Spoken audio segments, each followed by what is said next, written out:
हाँ जी बच्चों, ठीक हो। तो अज आप पढ़ांगे बच्चों दूसरा पार्ट। पैलोलिथिक पीरियड पढ़िया से आप पिछली बारी।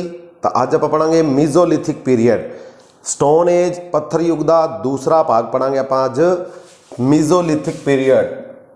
पिछली वीडियो च आप पढ़िया सी पैलियोलिथिक पीरियड और अज आप पढ़ांगे मीजोलिथिक पीरियड, यानी कि मध्य पत्थर युग, मिडल स्टोन एज।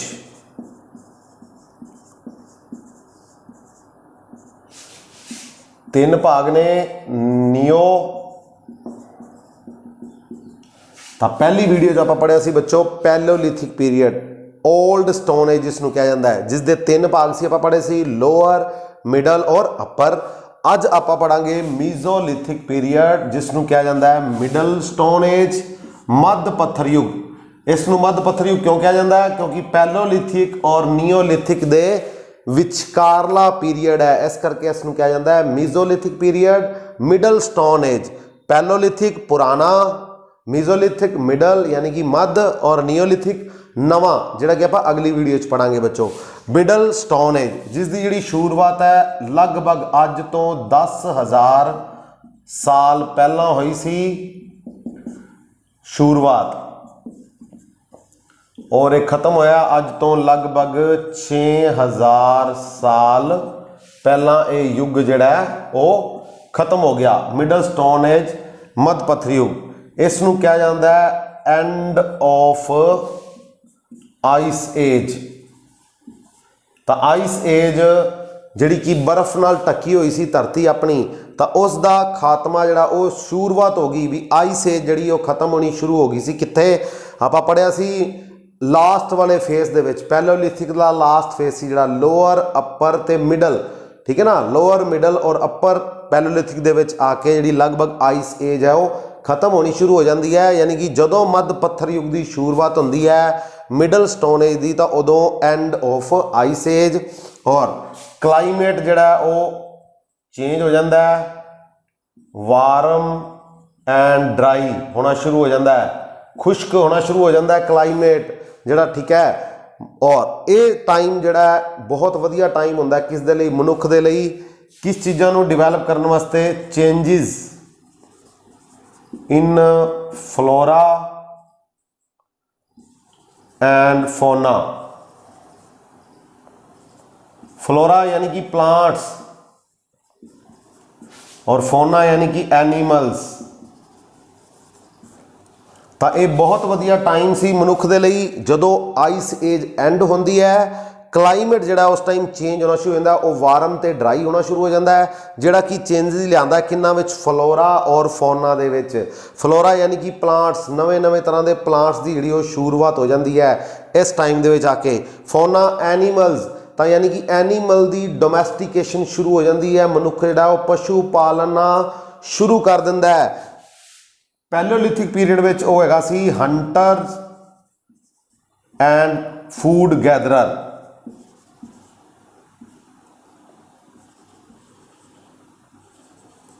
हुण वो बन जाता है हंटर एंड हर्डर्स।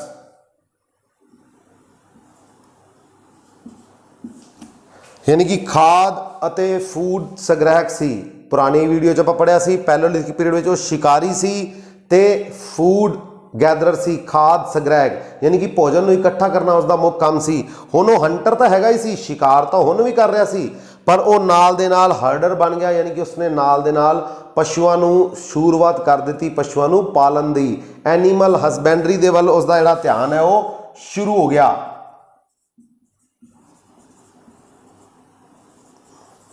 तो इसकी शुरुआत किस टाइम दे विच होंदी है? मिडल स्टोन एज दे विच। एनीमल हसबैंडरी, हंटर दे नाल नाल वो शिकारी दे नाल नाल हुण एनीमल डोमैस्टिकेशन वाल जाना शुरू करता इसने। तो एनीमल हसबैंडरी यानी कि पशु पालन वाल भी वो ध्यान देन लग गया। इस करके इस टाइम नूं कहा जाता है, इस टाइम दे विच क्लाइमेट जिहड़ा वो वार्म ते ड्राई हो गया। आइस एज दी जिहड़ी वो खत्म होनी शुरू हो गई, एंड ऑफ आइस एज। और फ्लोरा ते फोना दे विच चेंजिस आईयां। फोना यानी कि एनीमल्स और फ्लोरा यानी कि नवे नवे प्लांट्स वैजीटेबल्स नूं वो शुरू कर सकदा सी किस चीज़ दे लई, अपने लई। तो हंटर दे नाल हुण की बन गया, हर्डर बन गया। तो अगे पढ़दे बच्चों,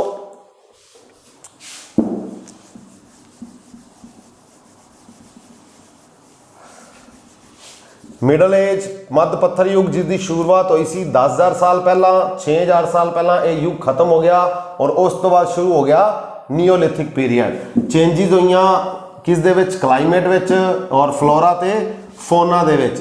मिडल स्टोन एज, तो इस टाइम दे विच जिहड़े टूल्स ने, स्टोन्स ने, स्टोन टूल्स वो यूज करदा सी, उन्हां नूं कहा जांदा सी माइक्रोलिथ्स। ये बड़े ही समॉल होंदे सी, शार्प एंड चिप्ड। तो छोटे छोटे स्टोन टूल जिहड़े ने वो शुरुआत कर दी गई इस टाइम दे विच, उन्हां नूं कहा जांदा सी माइक्रोलिथ्स। मीजोलिथिक पीरीयड दे स्टोन टूल नूं की कहा जांदा सी, माइक्रोलिथ्स, क्योंकि ये छोटे छोटे होंदे सी, समॉल होंदे सी, शार्प होंदे सी, बहुत ज़्यादा तिखे सी और चिप्ड। ठीक है, तो इन्हों किस दे उपर बनता सी, लकड़ी जां हड्डियां दी, हड्डियां दे उपर बन के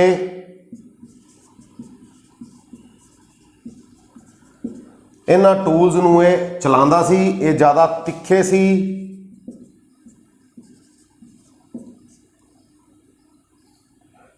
और खतरनाक हो गए सी, और नवीं चीज़ां जिहड़ियां ने वो सीखनियां शुरू कर दित्तियां इस युग दे विच आके।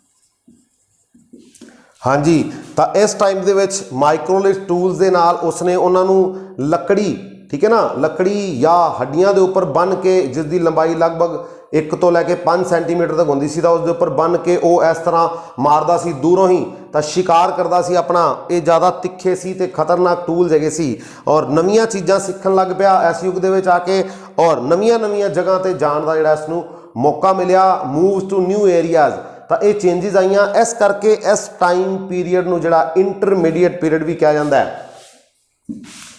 इस पीरीयड नूं आपां कह सकते हैं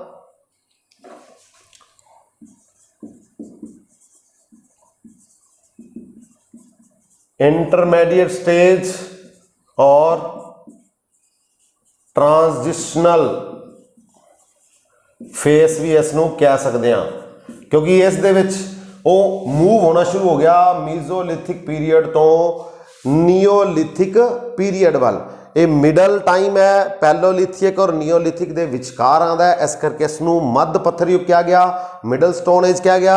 और इस टाइम के जोड़े टूल से उसनूं की कहा गया, माइक्रोलिथ्स। और इंटरमीडिएट स्टेज भी इसनूं कहा जाता है, और ट्रांजिशनल स्टेज, क्योंकि ये नवीं चीज़ों वाल मूव कर रहा सी, नवीं जगह वाल जा रहा सी, नवीं चीज़ों वाल सीखण जा रहा सी, और नियोलिथिक पीरीयड वाल ये वध रहा सी।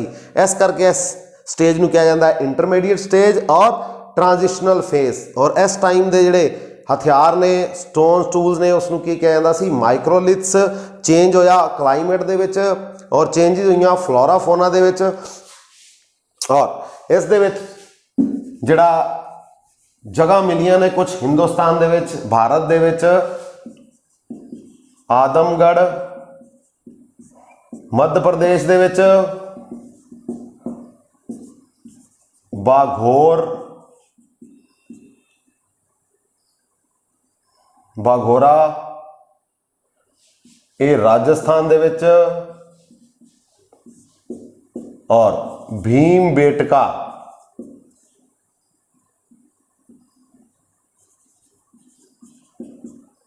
ਇੱਥੇ ਕੀ ਮਿਲੀਆਂ ਨੇ ਰੌਕ ਪੇਂਟਿੰਗਸ।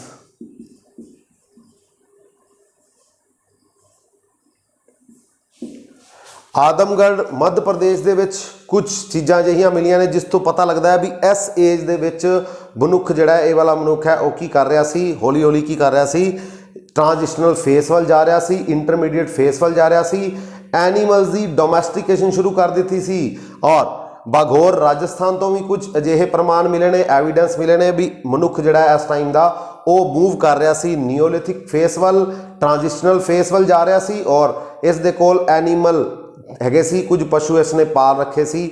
ਔਰ ਭੀਮ ਬੇਟਕਾ ਦੇ ਵਿੱਚ ਰੌਕ ਪੇਂਟਿੰਗਸ ਮਿਲੀਆਂ ਨੇ, ਰੌਕਸ ਨੂੰ ਕੱਟ ਕੇ ਰੌਕ ਸ਼ੈਲਟਰ ਵਿੱਚ ਰਹਿੰਦਾ ਸੀ। ਔਰ ਭੀਮ ਬੇਟਕਾ ਮੱਧ ਪ੍ਰਦੇਸ਼ ਦੇ ਵਿੱਚ ਹੈ ਜਿੱਥੇ ਕਿ ਰੌਕ ਪੇਂਟਿੰਗ ਮਿਲੀਆਂ ਨੇ, ਚਿੱਤਰਕਾਰੀ ਮਿਲੀ ਹੈ ਗੁਫਾਵਾਂ ਦੇ ਵਿੱਚ ਕੀਤੀ ਹੋਈ ਉਸ ਟਾਈਮ ਦੀ। ਹੁਣ ਆਪਾਂ ਗੱਲ ਕਰਦੇ ਹਾਂ ਬੱਚੋ ਇਸ ਤੋਂ ਰਿਲੇਟਿਡ ਕੁਝ ਜਿਹੜੇ ਨੇ ਇੰਪੋਰਟੈਂਟ 5-6 ਕੁਐਸਚਨਸ। ਉਹ ਦੇਖੋ, ਤਿੱਖੇ ਤੇ ਤੇਜ਼ਦਾਰ ਹਥਿਆਰ ਸੀ ਇਸ ਟਾਈਮ ਦੇ ਵਿੱਚ, ਇੰਟਰਮੀਡੀਏਟ ਫੇਸ ਸੀ ਇਹ, ट्रांजिशनल फेस सी, मध्य पत्थर युग, middle stone as,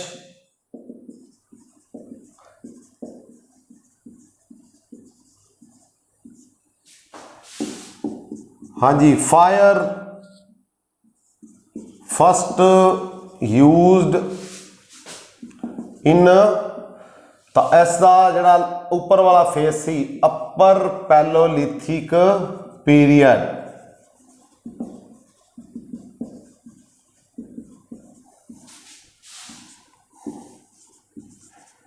mesolithic period stone tools are called microliths. First fire, अग की पहली वारी वरतों, पहली वारी पता कदों लग्या सी मनुख नूं, किस period which, upper palaeolithic period, जरा कि पैलोलिथिक पीरियड का लास्ट टाइम सी, लोअर मिडल और अपर। और मीजोलिथिक पीरियड के जोड़े स्टोन टूल सी उसनूं की कहा जाता सी, माइक्रोलिथ्स, क्योंकि वह स्मॉल सी, छोटे छोटे, शार्प और chipped C.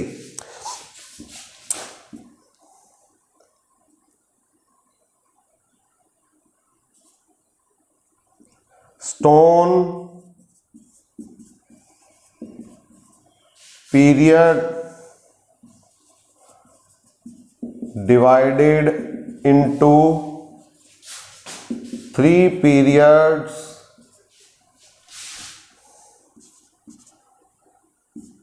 on the basis of used of stone tools। हाँ जी, तो आप स्टोन पीरीयड नूं जिहड़ा ओल्ड स्टोन पीरीयड है तो उसनूं आपां 3 भागां च वंडदे हां, पर वो किस बेस ते उन्हां नूं वंडिया गया है, तो वह वंडिया गया स्टोन टूल्स के बेस के उपर। जिस तरह के वह हथियार यूज करता सी उस आधार पर ही स्टोन एज नूं जिहड़ा वो 3 भागों के विच वंडिया गया। द स्टोन एज जिहड़ी है, स्टोन पीरीयड है, वो डिवाइडेड किया गया आपां 3 भागों च, किस बेस पे, जिस तरह के हथियार, पत्थर वाले हथियार यूज करता सी कौन, उस टाइम का ह्यूमन बीइंग। उस तो इलावा hunting, fishing,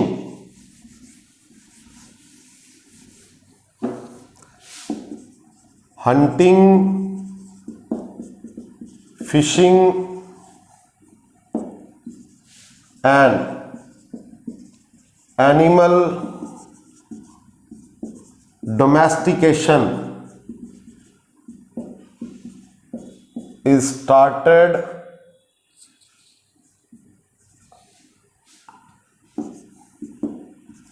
in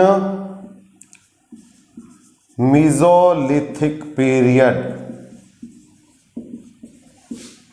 hunting, fishing और पशु पालन का जिहड़ा काम है वो लगभग शुरुआत हो चुकी सी। उसकी शुरुआत किस टाइम दे विच, मीजोलिथिक पीरीयड दे विच। ठीक है बच्चों, तो ये सी अपना अज दा topic mesolithic period, middle stone as, जिहड़ी कि अज तो 10,000 साल पहला शुरू हुई सी और 6,000 साल पहला ਖਤਮ ਹੋ ਗਈ ਔਰ ਉਸ ਤੋਂ ਬਾਅਦ ਆ ਗਿਆ ਨੀਓਲਿਥਿਕ ਪੀਰੀਅਡ। ਇਸ ਦੇ ਵਿੱਚ ਮਨੁੱਖ ਨੇ ਹਿਊਮਨ ਨੇ ਮੂਵਸ ਕੀਤਾ ਨਿਊ ਏਰੀਆਜ਼ ਵੱਲ ਔਰ ਚੇਂਜਸ ਆਈਆਂ ਕਲਾਈਮੇਟ ਦੇ ਵਿੱਚ, ਵਾਰਮ ਹੋ ਗਿਆ ਕਲਾਈਮੇਟ, ਡਰਾਈ ਹੋ ਗਿਆ, ਫਲੋਰਾ ਤੇ ਫੋਨਾ ਵਿੱਚ ਚੇਂਜਸ ਆਈਆਂ ਔਰ ਇਸ ਟਾਈਮ ਜਿਹੜੇ ਟੂਲਸ ਉਹ ਯੂਜ਼ ਕਰਦਾ ਸੀ ਉਹਨਾਂ ਨੂੰ ਕੀ ਕਹਿੰਦਾ ਸੀ, ਮਾਈਕਰੋਲਿਥਸ। ਠੀਕ ਹੈ ਬੱਚੋ, ਤਾਂ ਮਿਲਾਂਗੇ ਅਗਲੀ ਵੀਡੀਓ ਵਿੱਚ ਇਸ ਟੌਪਿਕ ਦੇ ਨਾਲ, ਨੀਓਲਿਥਿਕ ਪੀਰੀਅਡ, ਨਵਾਂ ਪੱਥਰ ਯੁੱਗ।